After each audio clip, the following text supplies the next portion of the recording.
Parler de ce qu'il se passe fiscalement quand une entreprise décide d'expatrier l'un de ses salariés. Bonjour, je m'appelle Rosemarie Billard-Moalik, avocate fiscaliste et je suis fondatrice du cabinet Rely Avocat. L'entreprise a développé une activité à l'étranger et elle se trouve dans la situation où elle décide d'envoyer l'un de ses salariés pour qu'il apporte son expertise localement. Le salarié qui s'expatrie peut devenir non-résident de France ou rester résident de France. La résidence fiscale est déterminée selon 4 critères.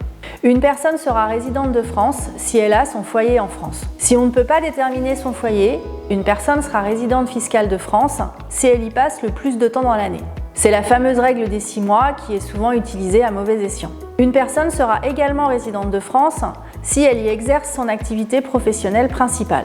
Une personne sera résidente de France si elle tire de France la majeure partie de ses revenus. Par exemple, il y a de fortes chances qu'un salarié qui s'expatrie en laissant son conjoint et ses enfants en France conserve son foyer en France et donc soit toujours résident de France. A contrario, celui qui s'expatrie en famille ne conservera pas son foyer en France et deviendra non-résident, sous réserve que la majeure partie de ses revenus soient ceux de son activité professionnelle exercée à l'étranger. Lorsqu'il y a un doute sur le pays de résidence, la convention fiscale entre les deux pays est le juge de paix. En général, la convention prévoit qu'est résident d'un pays celui qui y a un foyer d'habitation permanent. In fine, si le doute persiste, il sera levé au regard de la nationalité du salarié. S'il est français, il sera résident de France.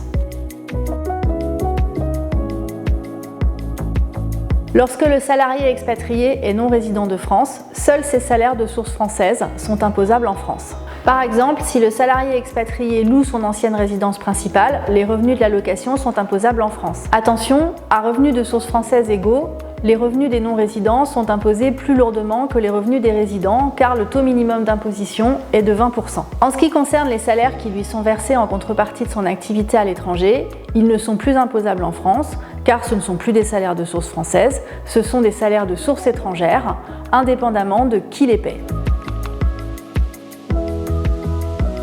Le salarié expatrié qui reste résident de France est imposable sur l'ensemble de ses revenus, même ceux qui correspondent à l'activité exercée à l'étranger. Toutefois, comme ces revenus sont généralement aussi imposables dans l'état d'exercice de l'activité, il faut éliminer la double imposition grâce à la convention fiscale.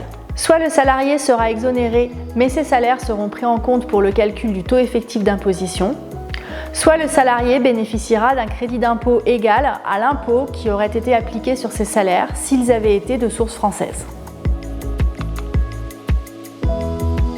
En fonction des formulaires et des cases renseignées lors de la déclaration des revenus, l'administration fiscale devrait savoir quel statut appliquer. Il faut effectivement être prudent et envoyer le bon message à l'administration fiscale, notamment lors de l'année du départ de France. Toutefois, il faut rester vigilant et ne pas hésiter à solliciter l'assistance d'un professionnel.